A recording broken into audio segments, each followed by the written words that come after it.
Hi, it's time for Green Shorts, and today I want to show you a simple way to make a rocket stove using a bucket, some PVC, and concrete. I'm also going to tell you why a rocket stove can actually be green. And then in subsequent videos, I'm going to show you 3 practical ways that I use my rocket stove around the yard. The big question is, can I get this done before the storm comes?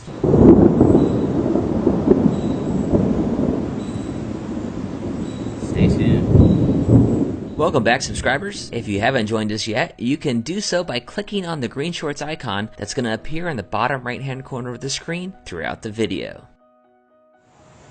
I think it might pass, but let's not waste any time.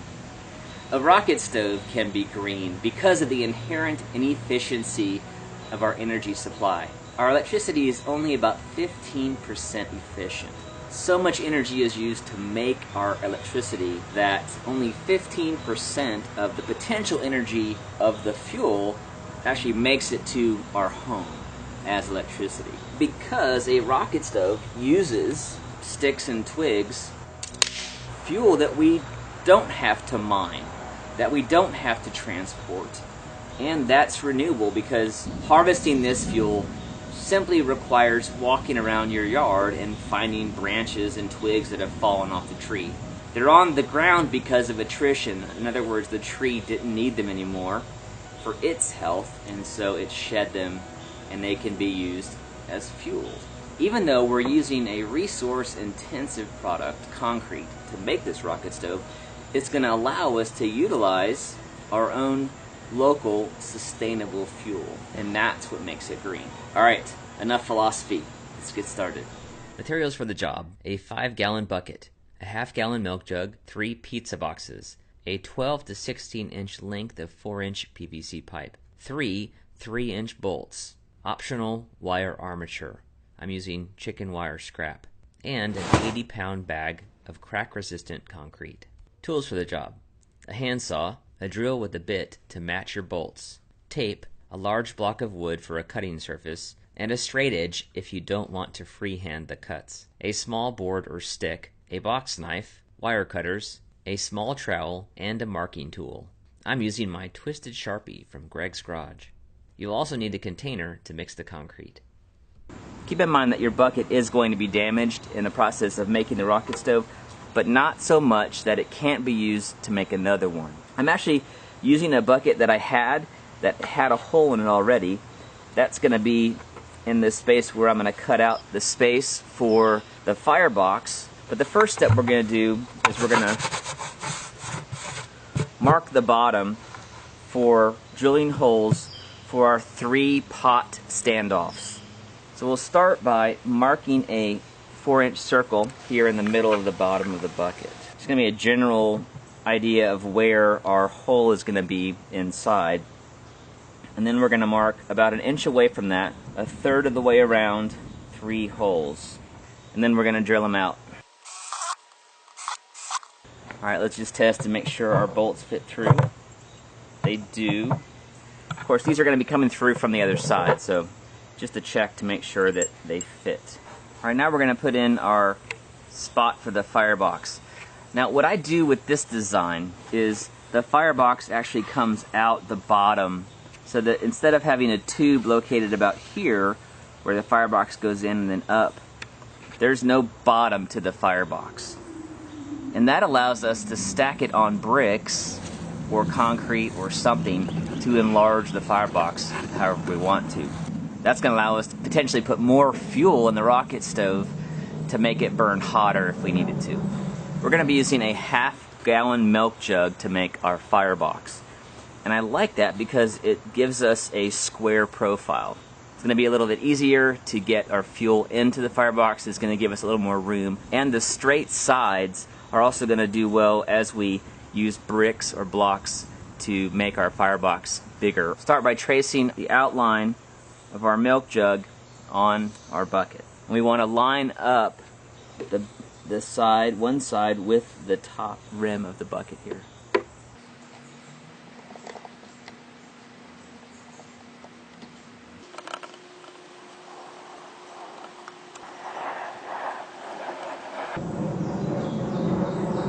Now we'll use our handsaw to cut out our marking.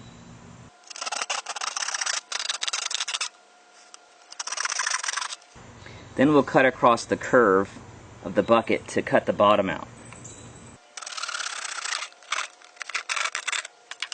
Cutting it this way is a whole lot easier than cutting a circle out of the bottom of the bucket here. Now let's just check and see that our milk jug fits. Excellent. Should go in like this, and you can see how our firebox is going to be formed. Don't worry about these sections right here, just because we're going to line this thing with cardboard before we pour the concrete and tape up any seams, so that'll allow us to keep concrete from flowing out. The sun's coming out. I think we're in the clear. So while our milk jug is still in the bucket, I want to mark the length we'll need for our PVC pipe that's going to form the chimney portion of the rocket stove. Just make that mark there, and then cut this to length. Alright, so let's do a quick test fit. Tube goes in the bottom, and our firebox sits right on top. The way we're going to make this easy to come out of the form is that we're going to line our bucket and wrap our firebox and chimney forms with cardboard. The cardboard is going to provide, an 1/8 of an inch of space that's going to allow us to very easily slide the whole rocket stove out and to then remove the firebox and PVC once this thing is dried. Let's prep our pizza boxes by cutting off the sides and separating top from bottom. This amount of soil is probably okay. That amount of residue is probably a little too much.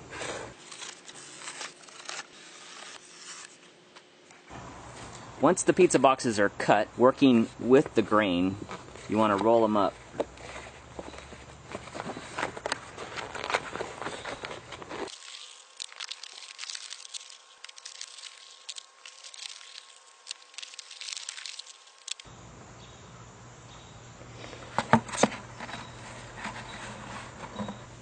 We're going to tape it into the bucket.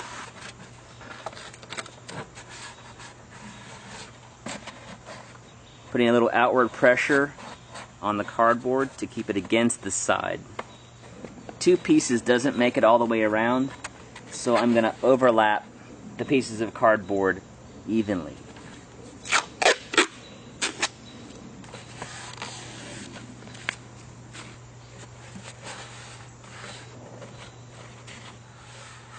Keep in mind that because this bucket has a taper, the cardboard is not going to sit straight on the sides.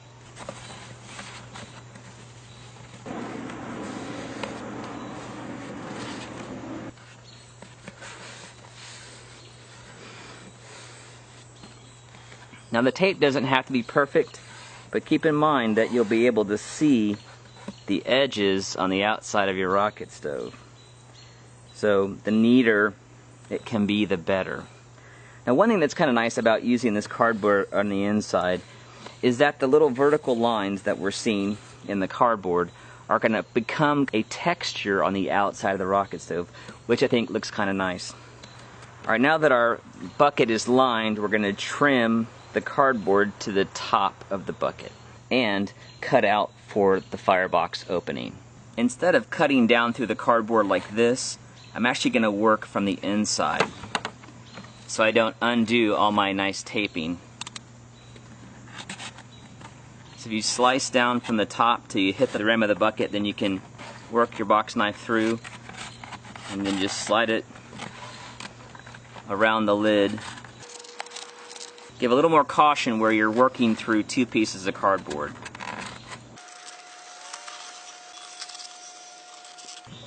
When I get to the firebox opening here, I'm going to stop and work on that.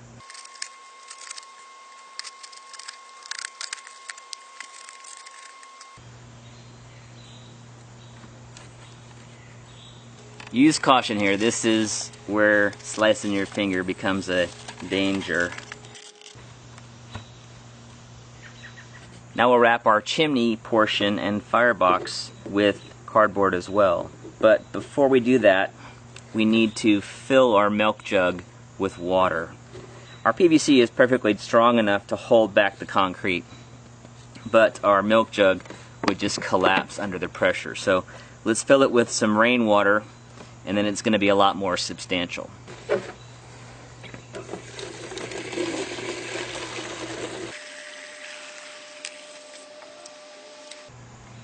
One half of the pizza box does a great job wrapping 4 inches of PVC. We're going to make sure that the bottom lines up nicely, and then tape this in place. Don't forget that our pipe stops right about there.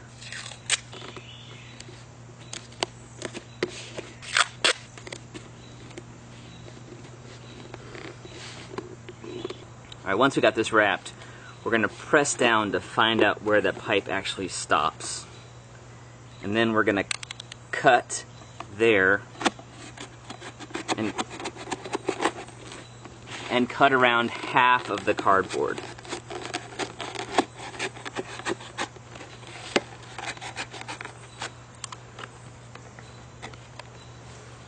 The firebox is going to sit right in here like that, and these will form the sides of the firebox. Next, we'll determine a flat spot that we can use for the casting of our rocket stove. We're going to leave the bucket in place here until it's cured.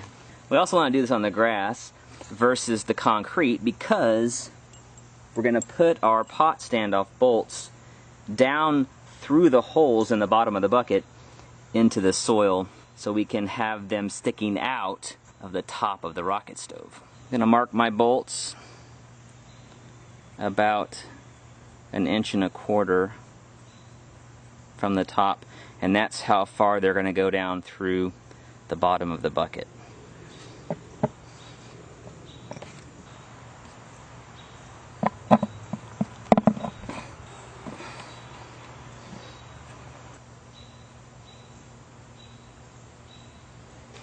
Now we'll position our chimney down in the center of the bucket.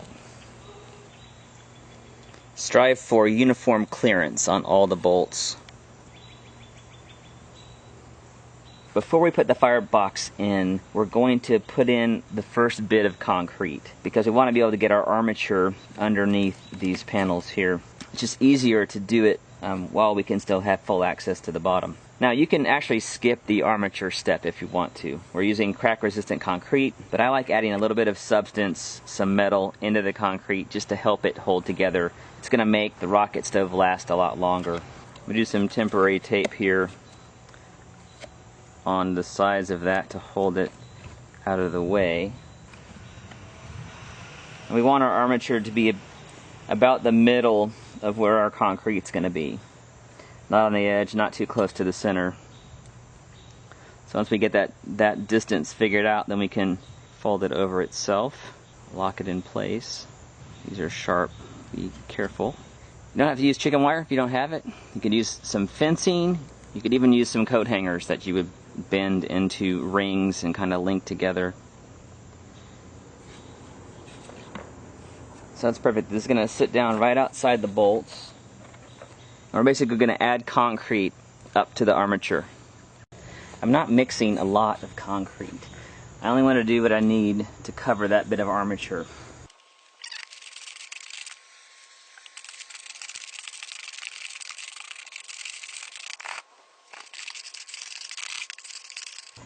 Alright, this is a good consistency here.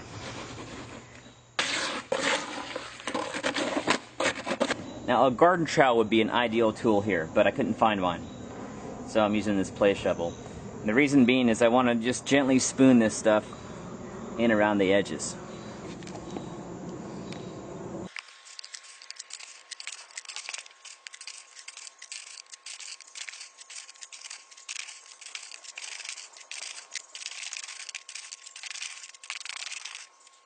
What I'm going to do now is tamp it down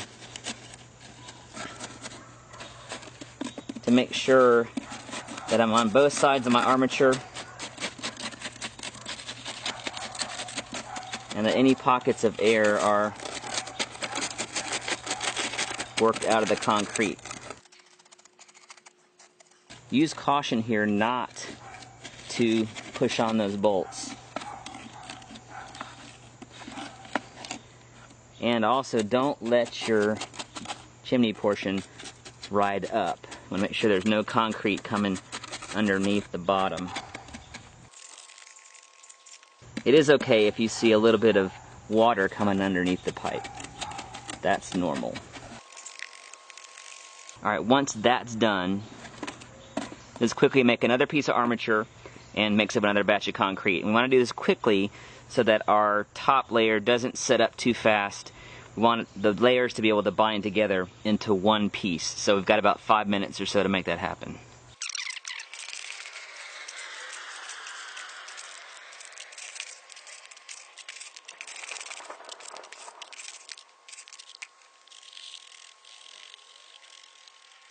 And since I cut this a little bit short, I can actually just work it down into the concrete.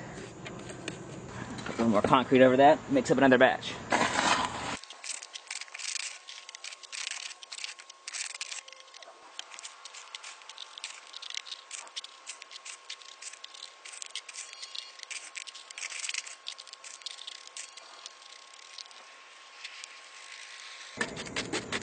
The tamping also helps get bubbles of air to the top. Another layer of armature. Work that down in. This one I can twist. And since I'm coming up to the layer here where our firebox is going to go in, I'm going to bend down the front here of those two so that I'm not intruding into that space there where our firebox is going to go.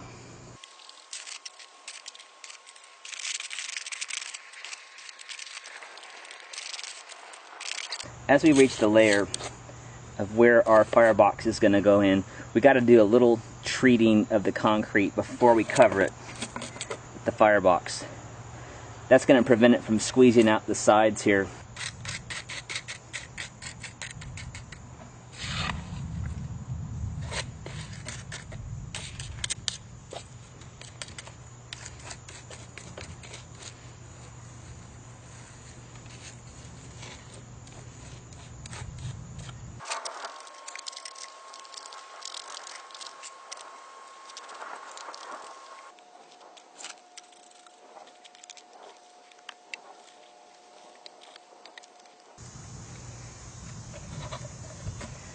We're going to remove our tape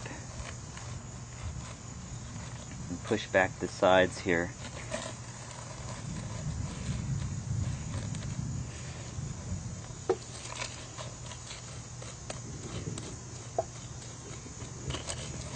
Before we put the firebox in, I'm actually going to sit in another pizza top here like this, and then take our milk jug and slide it in place, making sure that it's seated down on the top of the PVC pipe. I'm going to take a little bit of our concrete here and push it into that gap on both sides. You can also use a folded over side into 2 layers to shim up the back. And now finish off with concrete. We're also going to add in our last layer of armature. We're going to want this at least 1/2 inch below the top of the concrete.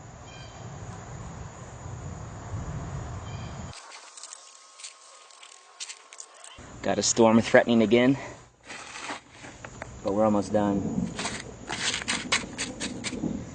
It's the thing about July in Georgia, you can count on a couple of thunderstorms a day.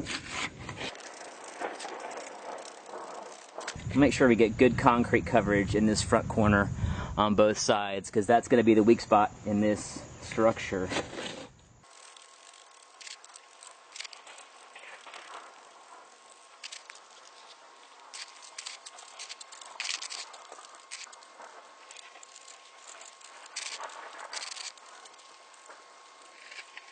And I will say, it would have been nice to have the garden trowel, but this play shovel has done a pretty good job.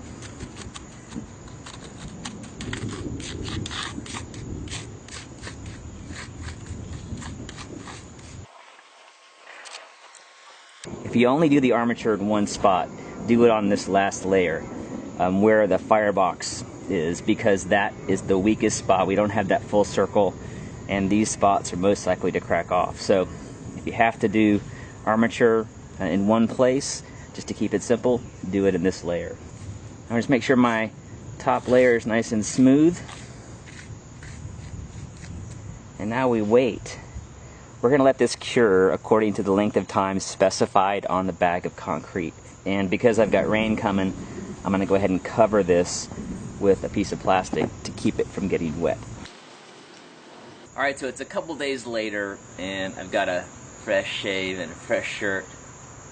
Same hat. Let's take our rocket stove out of the bucket. So we did actually get some rain, and I was glad that I had it covered.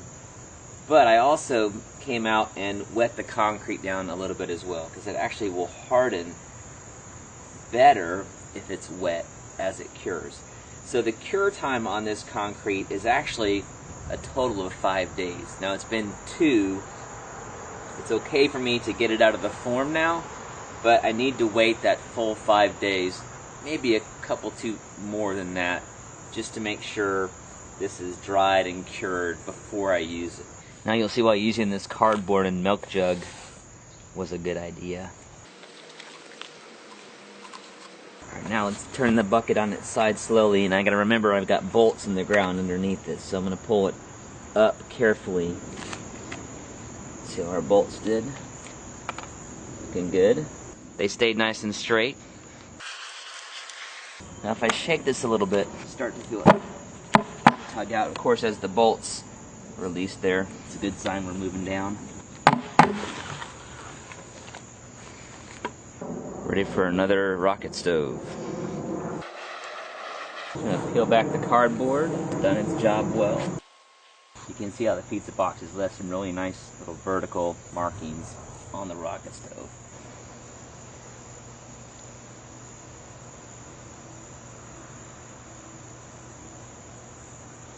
Notice we got a little bit of an overlap here where the concrete has gone underneath our pipe. We have some of that happening on the bottom too. So while this concrete is still a little bit soft before it's fully cured, we need to get in here and scrape that off. And actually it should flake off pretty easily. We want to uncover all of that cardboard because that's what's going to allow us to pull this out. If you have rough edges like this, you can smooth them a little bit with the edge of the board here, but don't erode away too much of the concrete. I'm not going to do too much more to this because I don't want to make it worse. You can see some gaps here where I didn't get the concrete tamped down enough as I was pouring it. However, this thing is a thing of beauty even if it's not perfect.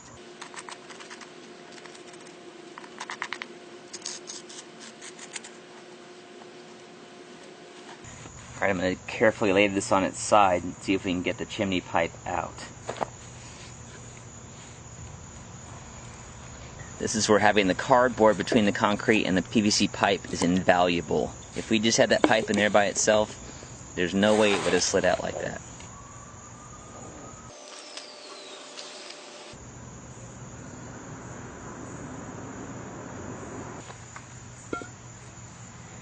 Alright, there you have it. Our concrete rocket stove with our pot standoffs, our firebox, and our chimney. And that's what makes it work. The heat goes in, the convection current pulls the heat up and ignites the fire with extra oxygen, and it gives us a nice heat to our pot. So I'm going to show you 3 different things that I use my rocket stove for, one of which will be boiling eggs.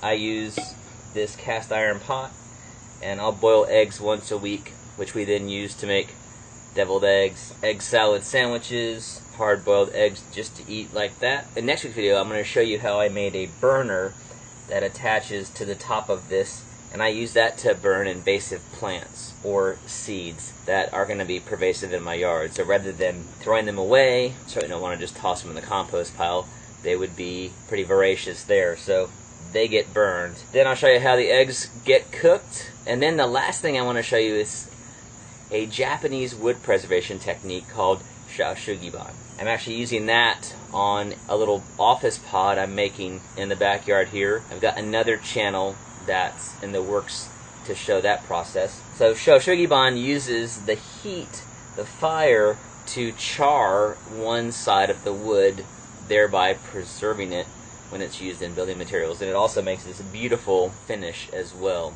Please let me know in the comments below if you've made this rocket stove, or if you have any questions, I'd be happy to answer them there. As always here at Green Shorts, our mission is to help you see green so you can be green, and save a little green by using your own fuel instead of burning electricity. Thanks for watching. Please like and share, and subscribe for new DIY videos every Friday.